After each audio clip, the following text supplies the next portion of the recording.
Assalamualaikum warahmatullahi wabarakatuh.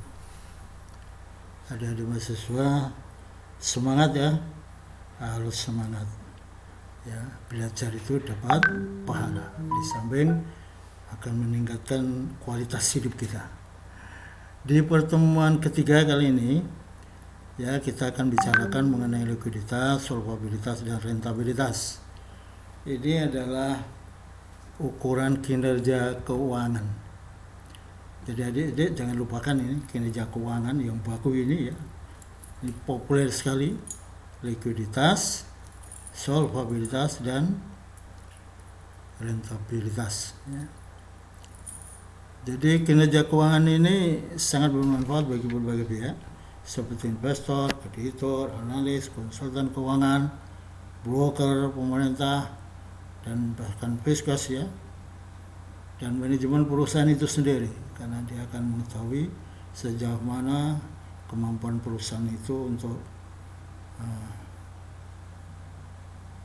memberikan kesejahteraan bagi owners ya, pemilik atau pemegang saham atau pemilik usaha ya.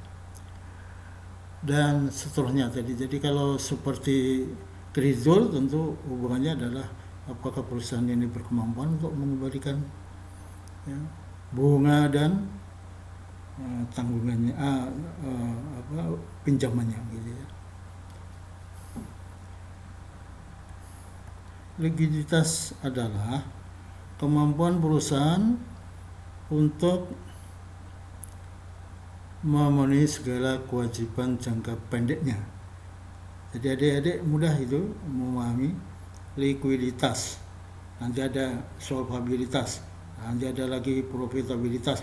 Belakangnya itu tas-tas itu maksudnya kemampuan. Kita awali dari kemampuan, gitu. Kemampuan suatu perusahaan untuk memenuhi kewajiban finansial dalam jangka pendek. Kemampuan perusahaan untuk memenuhi semua kewajiban jangka pendeknya ya. Itu kalau dia berkemampuan liquid, kalau tidak berkemampuan tentu illiquid ya. Tolak ukur yang dekat sekali ya dengan likuiditas itu adalah current ratio. Current ratio itu rasio lancar ya, rasio lancar. Current asset berbanding dengan current liabilities.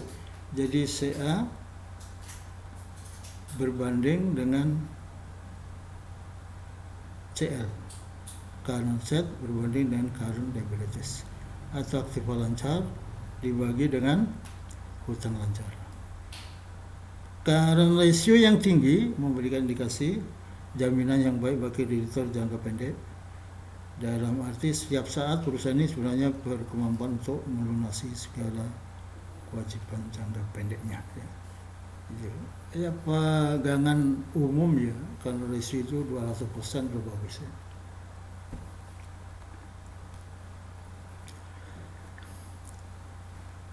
Ini contoh current ratio adik-adik. Aktiva lancar sebuah perusahaan sebesar 50.900.000, karena hutang lancarnya 15.550. Jadi current ratio-nya ada 3,27 ya, atau 327% ya.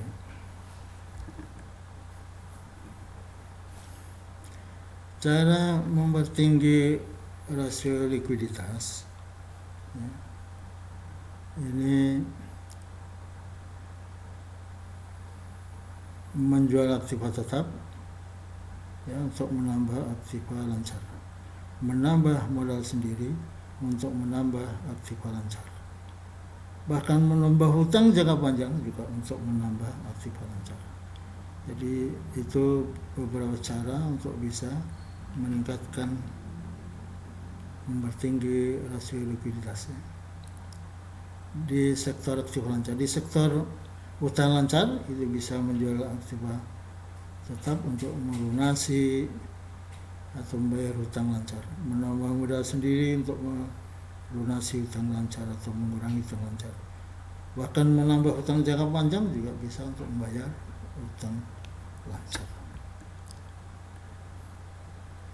Sebenarnya karena rasio itu ada tolak ukur yang lain, ya, bukan saja likuiditas itu ada, maksud saya likuiditas itu ada tolak ukur yang lain, bukan saja karena rasio, tetapi ada quick ratio atau CTAS ratio.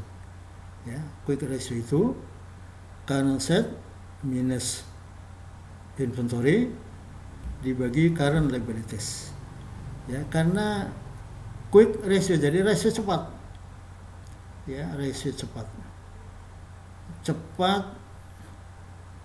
kita tahu bahwa aktif lancar itu ada kas, piutang, dan inventory. Yang paling cepat untuk menjadi kas, nah, itu adalah piutang setelah kas, ya. Jadi inventory itu paling dari elemen atau komponen aktif lancar yang paling tidak lancar, ya. Karena inventory itu untuk menjadi kas, nah, inventory apalagi persediaan itu ada persediaan bahan baku, persediaan barang dalam proses itu harus diproses menjadi barang jadi udah masuk gudang, baru dengan sistem penjualan kredit dia dijual, pembelinya tidak serta merta bayar itu, ya, baru muncul piutang. Jadi inventory sampai ke piutang itu aja makan waktu lama, ya. Itu sebabnya piutang tentu lebih cepat menjadi kas dibanding dengan inventory. Maka kalau kita menggunakan tolak ukur, ya, untuk mengetahui tingkat likuiditas sebuah perusahaan dengan quick ratio, itu inventory digunakan untuk mengurangi current asset, ya. Jadi current asset minus inventory atau persediaan, ya, aktif lancar minus persediaan atau current asset minus inventory dibagi dengan current liabilities atau hutang lancar.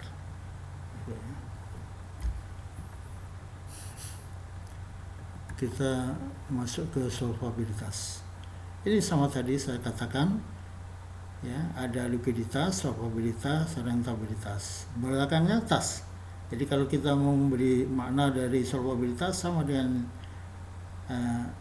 likuiditas dan rentabilitas. Kita awali dari tas itu kemampuan itu. Jadi orang kalau berkemampuan itu biasanya bawa tas itu.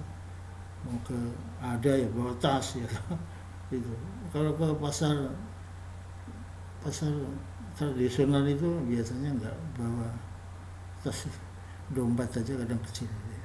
Tapi kalau tas itu orang-orang berkemampuan. Jadi solvabilitas adalah, ya, kemampuan perusahaan untuk menyelesaikan semua kewajibannya pada saat dilikuidasi. Kalau perusahaan mampu memenuhi kewajibannya, ya, maka perusahaan tersebut dikatakan solvable. Sebaliknya jika tidak mampu memenuhi segala kewajibannya pada saat dilikuidasi, disebutnya dengan insolvable.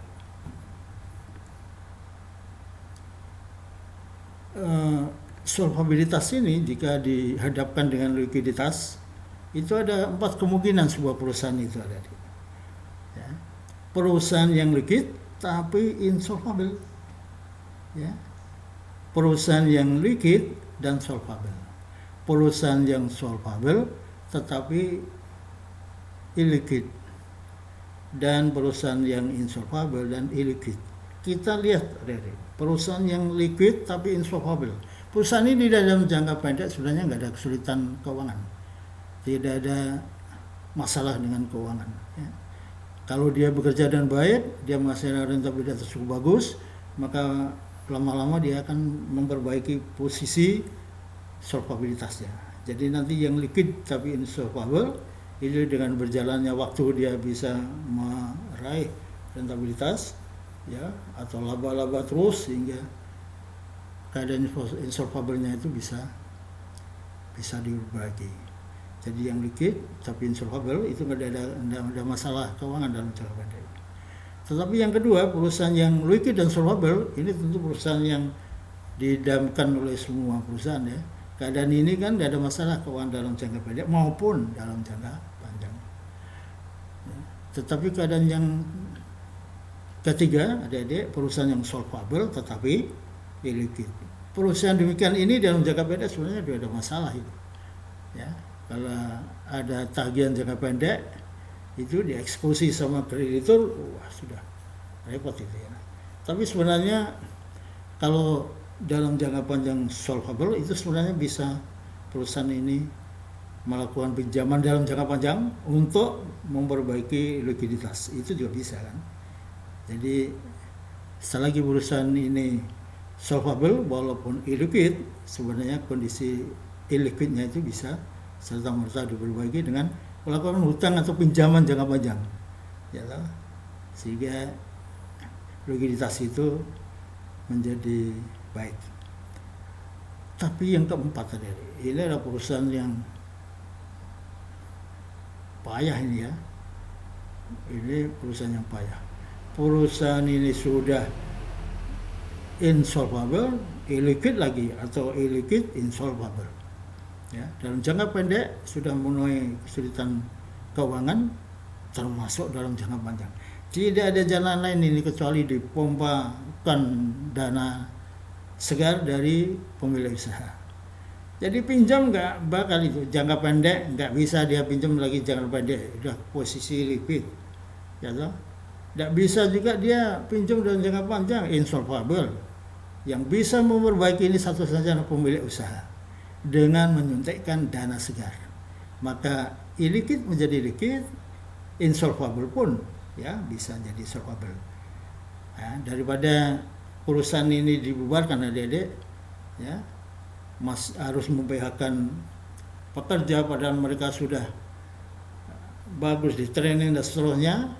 Ini daripada nanti rekrutmen baru biaya banyak, mendingan disuntik dana baru saja oleh pemilik usaha. Selagi pemilik usaha ini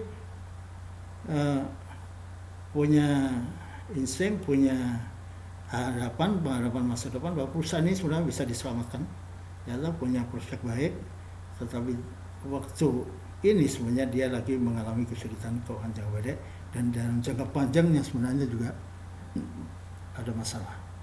Tetapi dengan pengerjaan baik dari pemilik usaha dan pemilik usaha meyakini bahwa perusahaan ini pada saatnya nanti dalam kondisi yang lain atau ke depan itu bisa memperbaiki keadaan, itu lebih baik diselamatkan daripada dibubarkan ya.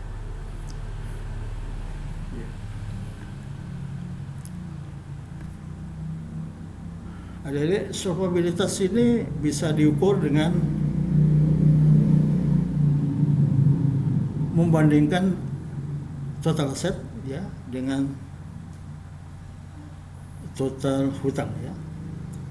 Jadi asset to debt ratio ya. Asset to debt ratio. A per D gitu ya, asset to debt ratio. Bisa juga dengan cara lain ya, itu membandingkan antara modal sendiri, net worth atau equity ya, dengan jumlah hutang atau debt. Jadi net worth to debt ratio atau equity to debt ratio gitu ya, E per D ya, E per D, equity to debt ratio. Contoh dari perusahaan dengan kekayaan atau aktiva 450.000, jumlah hutangnya 300.000, excess value daripada aktiva di atas hutang itu adalah net worth adik-adik. Net itu bersih, worth itu kekayaan. Kekayaan bersih adalah kekayaan atau aktiva atau aset yang dibersihkan dari hutang atau pinjaman. Jadi kekayaan atau A ya, aset itu A ya, di minus D itu debt atau hutang, nah itu sama dengan E atau equity. Jadi A sama dengan D plus E, atau E itu sama dengan A minus D gitu ya. Jadi equity itu excess value daripada aktiva di atas hutang. Nah, itu sama dengan tadi net worth ya. Net worth itu modal sendiri. Jadi kalau adik-adik mendengar istilah equity itu maksudnya modal sendiri. Modal sendiri, ya. Net worth ya modal sendiri. Gitu. Modal sendiri itu apa? Excess value atau kelebihan nilai, ya, aktiva di atas hutang. Jadi aset atau kekayaan diminus dengan hutang, itulah modal sendiri, gitu ya.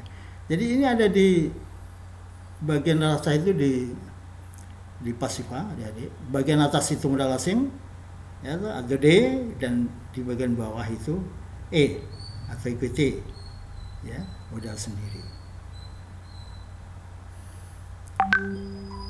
Ya.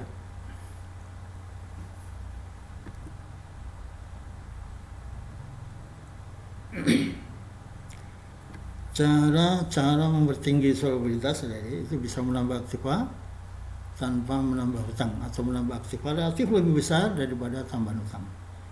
Kemudian mengurangi hutang tanpa mengurangi aktiva, atau mengurangi hutang relatif lebih besar daripada berkurangnya aktiva.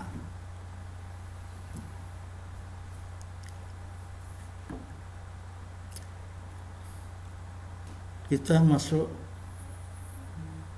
yang ketiga, rentabilitas.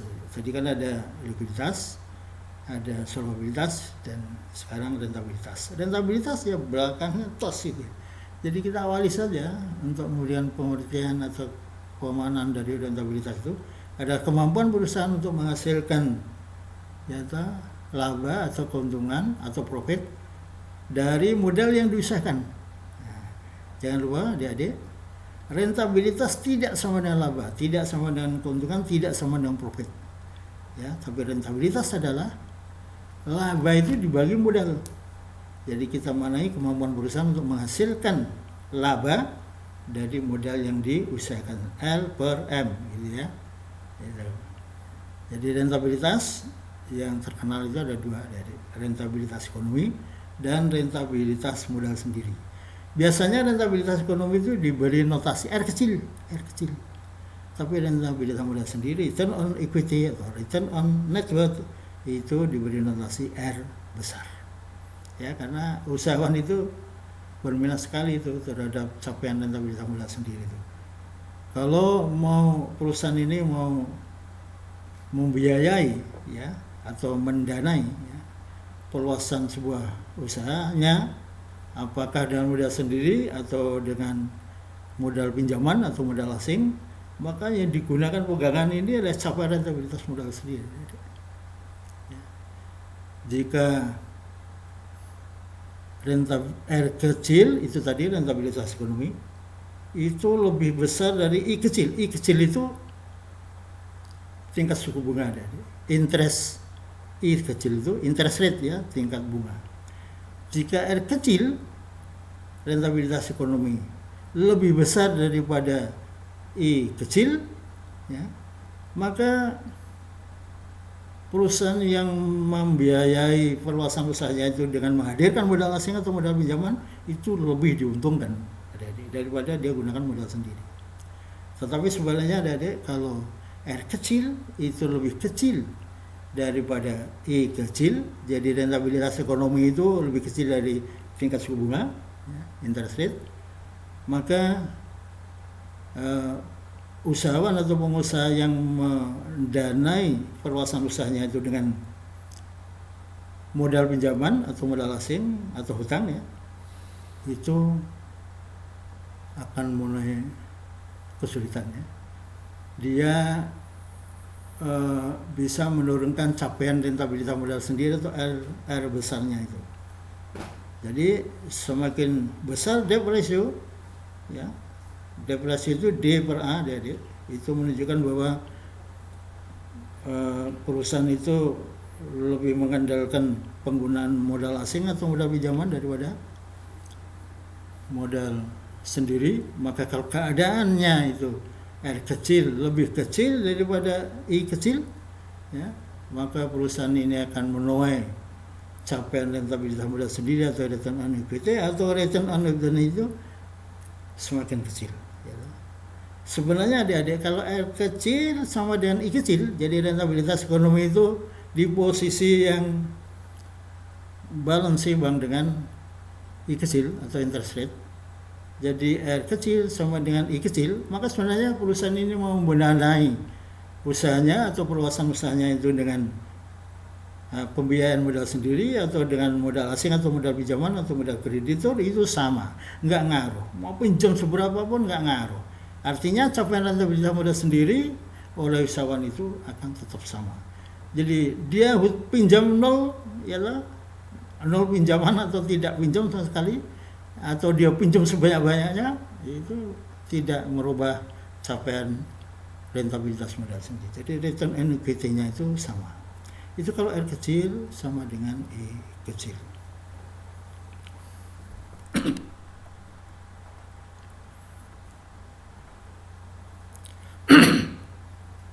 Adik-adik, rentabilitas ekonomi itu ya, biasanya earning power disebutnya demikian, ada laba usaha atau laba operasi atau EBIT atau net operating income gitu ya. Dibagi dengan A itu aset ya. Kalau di neraca itu sebelah debit itu ada aset gitu ya. Itu adalah sebenarnya keseluruhan modal ya, sama dengan aset itu kan sama dengan aktiva, itu kan sama dengan aset itu aktiva kan sama dengan pasifa. Di posisi pasifa itu kan ada modal asing dan modal sendiri.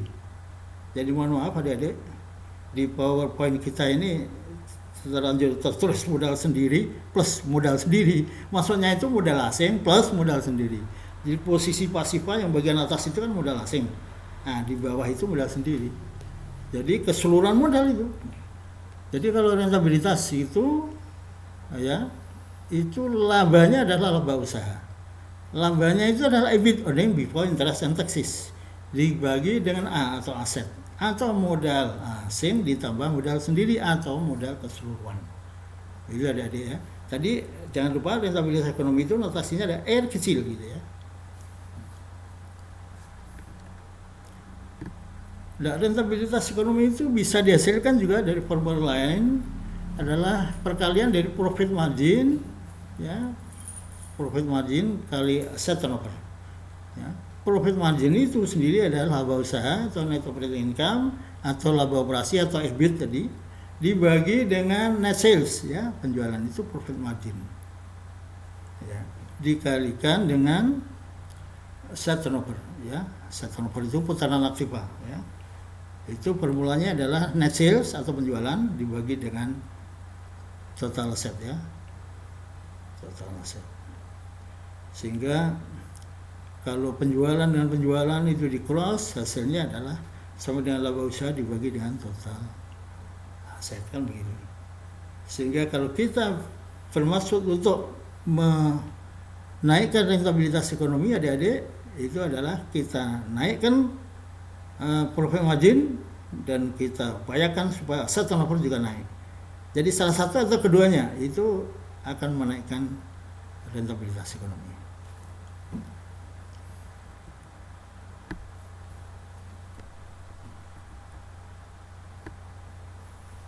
Ini adik-adik, contoh rentabilitas ekonomi. Sebuah perusahaan ya, selama 2 tahun punya net sales sebesar 100.000 ya, selama setahun lah punya net sales sebesar 100.000 ya kan. Jumlah modal sendiri atau jumlah modal ya, ini modal keseluruhan maksudnya, digunakan ya untuk bisa menjual senilai 100.000 itu dengan modal keseluruhan 50.000 ya. Dan laba usaha yang dicapai adalah 5.000, sehingga profit marginnya itu laba usaha atau net operating income atau EBIT itu 5.000 dibagi dengan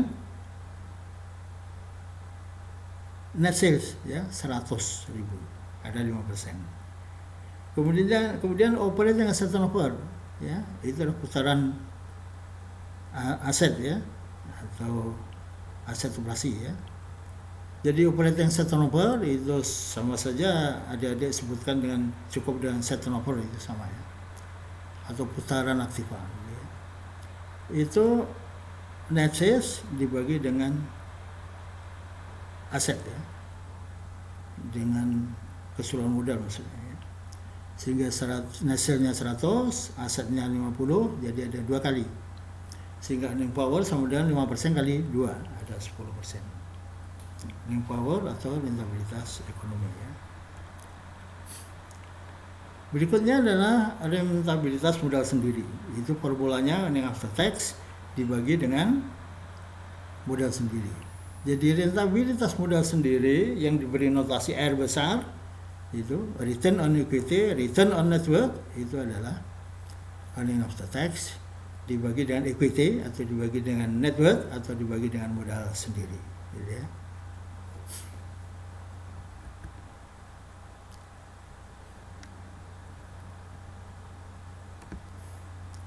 Adik-adik jangan lupa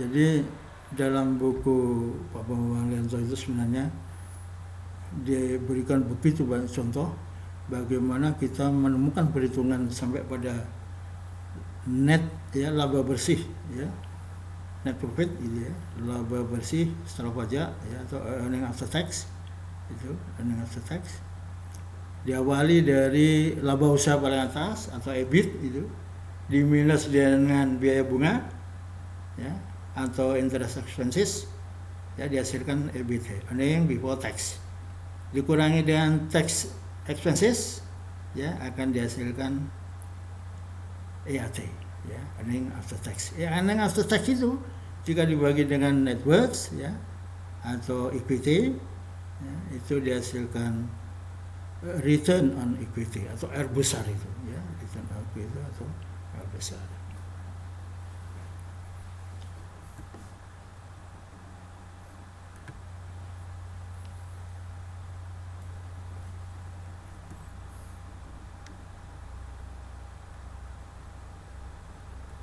Jadi kita lihat ini ya, lebih kecil sekali ya sebenarnya hubungan antara rentabilitas ekonomi dan rentabilitas modal sendiri. Gitu ya. Rentabilitas ekonomi itu ditunjukkan dengan garis horizontal, sedang rentabilitas modal sendiri dengan garis vertikal. Ada ya, dan garis vertikal.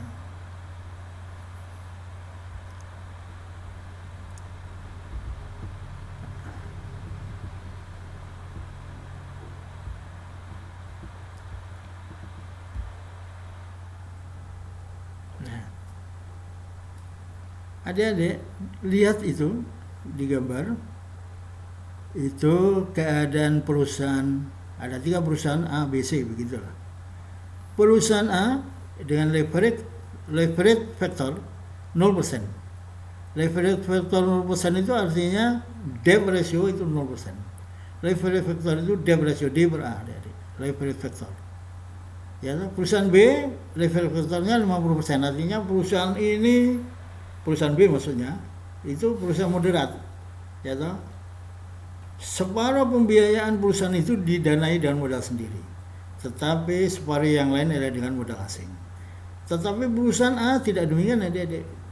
Dengan kehati-hatian tinggi tidaknya, ini model manajemen konservatif, perusahaan ini sepenuhnya didanai dengan modal sendiri sehingga leverage factornya 0% atau debt ratio-nya 0%. Sedang perusahaan C, adik-adik, itu leverage factor-nya 80%. Artinya pembiayaan usahanya itu nyaris didanai dengan modal asing. Jadi modal asing atau modal kreditor atau modal pinjaman dia hadirkan sebesar 80% sendiri. Hanya 20% pembiayaan usahanya itu dari modal sendiri. Adik-adik perhatikan di situ. Kalau rentabilitas ekonomi itu sama dengan tingkat suku bunga, sebenarnya 3 perusahaan itu sama capaiannya ya, sama capaian untuk menghasilkan rentabilitas modal sendiri. Ya, di situ kelihatannya 4,5% R besar ya dicapai.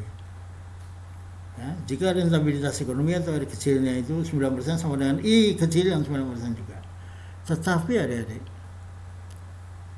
kalau R kecilnya itu ya, itu lebih besar, R kecilnya lebih besar daripada I kecil ya, maka perusahaan C di sini, di mana dominasi pembiayaan itu adalah modal asing, ya, dia akan menghasilkan capaian rentabilitas modal sendiri atau besar lebih besar dibanding dengan kedua perusahaan yang lainnya, ya, perusahaan B dan perusahaan A. Itu kalau R kecil semakin besar melampaui ya interest rate ya, tingkat suku bunga. Tetapi jika I kecil itu lebih besar keadaannya dibandingin dengan R kecil ya, itu adik-adik perhatikan yang sebelah kiri dari 9% itu, maka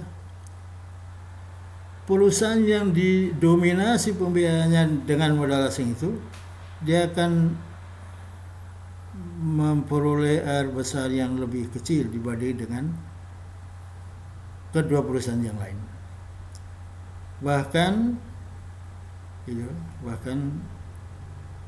kalau rentabilitas ekonominya itu semakin rendah bisa negatif itu R besarnya ya, capaian R besar. Sementara perusahaan A yang secara ekstrim pendanaan itu sepenuhnya dengan modal sendiri dengan kehati-hatiannya, ini modal manajemen yang konservatif, hati-hati sekali dalam melakukan usahanya, sehingga perluasan usaha atau hampir semua usahanya dari awal itu didanai dengan modal sendiri. Itu kalau capaian rentabilitas ekonomi, kalau rentabilitas ekonomi itu lebih kecil daripada I kecil ya, interest rate, itu dia ya tentu memperoleh rentabilitas modal sendiri tidak besar, tapi masih mendapatkan rentabilitas modal sendiri dibanding dengan dua perusahaan yang lain.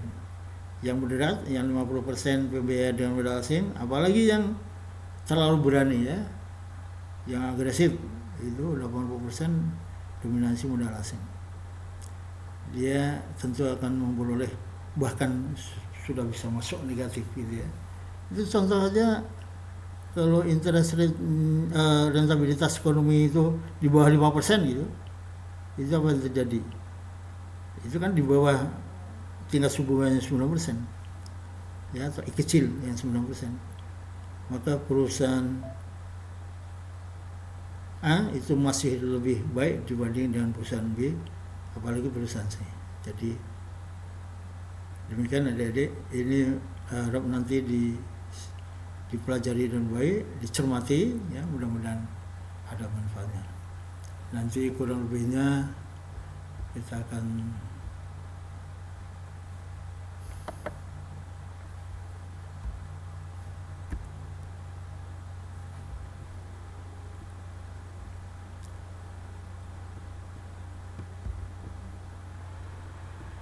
sambung di pertemuan berikutnya ya, mudah-mudahan pertemuan baik. Tapi sedikit adik-adik saya tambahkan sedikit saja, ini masih ada gambar yang terakhir ya. Sayang kalau tidak dicermati ya, gambar terakhir nih ya, slide agak bagian akhir.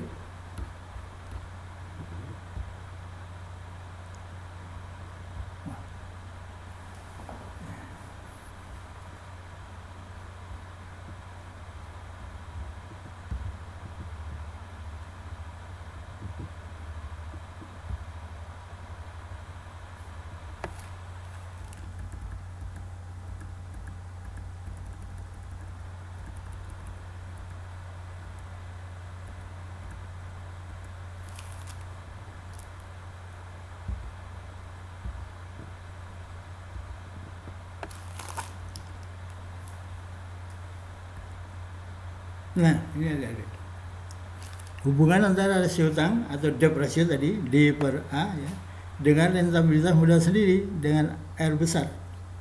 Ya, sumbu horizontal menunjukkan debt ratio, rasio hutang D per A tadi, dan sumbu vertikalnya itu adalah R besar atau rentabilitas modal sendiri atau return on equity atau return on net debt gitu ya.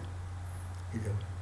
Jika adik-adik R kecil itu lebih besar daripada I kecil. R kecil tadi adik-adik jangan lupa earning power atau rentabilitas ekonomi ya. Itu lebih besar daripada interest rate atau I kecil ya. Maka semakin banyak ya hutang, semakin banyak pinjaman ya yang ditunjukkan dengan rasio hutangnya itu semakin ke kanan ya, perusahaan demikian ini akan semakin memperoleh capaian rentabilitas modal sendiri lebih besar semakin tinggi ya. Adik-adik yang garis horizontal R sama dengan I itu, di mana R sama dengan I, maka debt ratio berapapun sebenarnya, tidak pinjam atau pinjam semakin banyak berapapun ya, capaian rentabilitas modal sendiri itu tetap sama ya. Dan sebaliknya, jika R kecil lebih kecil dari I kecil, jadi rentabilitas ekonomi itu lebih kecil daripada interest rate atau tingkat suku bunga, maka semakin banyak pinjaman semakin lipat terjadi, semakin menurunkan capaian rentabilitas modal sendiri, semakin menurunkan capaian R besar gitu ya. Nah, itu sawan rugi gitu ya. Semakin rugi kalau semakin pinjam semakin rugi.